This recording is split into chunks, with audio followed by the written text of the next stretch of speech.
సిరిమల్లె చెట్టు కింద లచ్చుమమ్మో లచ్చుమమ్మ నువ్వు సినబోయి కూసున్నావెందుకమ్మో ఎందుకమ్మా అనుకుంటా అమ్మ కష్టం గురించి చెప్పిండు.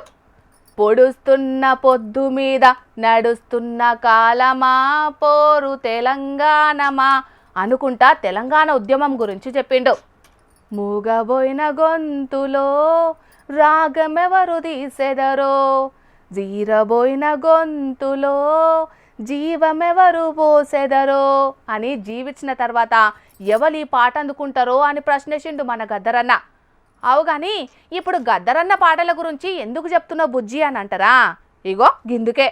ఇవాళ సీఎం చంద్రబాబు సార్ను కలిసిన గద్దరన్న బిడ్డ వెన్నెలక్క ఆంధ్రప్రదేశ్ గద్దర్ అభిమానుల కోరికను మన్నించి ఏపీలో గద్దర్ విగ్రహం ఏర్పాటు చేయడానికి అనుమతి ఇవ్వాలని అడిగింది.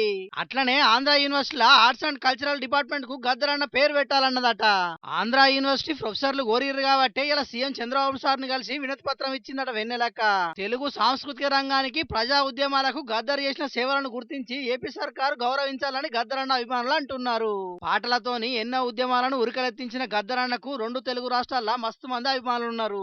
ఆయనకు ప్రాంతాలతోని సంబంధం లేదు. గద్దరన్న పాటతోనే ఎంతో చైతన్యం తీసుకొచ్చిండు. కాబట్టి ప్రజా యుద్ధ నౌక గద్దరన్న గురించి రాబోయే తరాలు కూడా తెలుసుకునేటట్టు చేయాల్సిన అవసరం ఎంతైనా ఉన్నదంటున్నారు గద్దరన్న అభిమానులు. ఇక గద్దరన్న జీవిడిచినప్పుడు వాళ్ళ ఇంటికి పోయి కుటుంబ సభ్యులందరినీ పరామర్శించిన చంద్రబాబు సారు పేదల హక్కుల కోసం పనిచేసిన గద్దర్ ఆశయాలను కొనసాగిస్తామని అప్పుడు మాట ఇచ్చిండు వాళ్ళ ఇంటి వాళ్లకు. ఇక చిన్న సీఎం పవన్ కళ్యాణ్ సార్ కూడా గద్దరన్న అంటే చాలా ఇష్టం అని చెప్తుండేటోడు. అట్లనే గద్దరన్న కూడా పవన్ కళ్యాణ్ మీద మస్తు ప్రేమ చూపించేటోడు.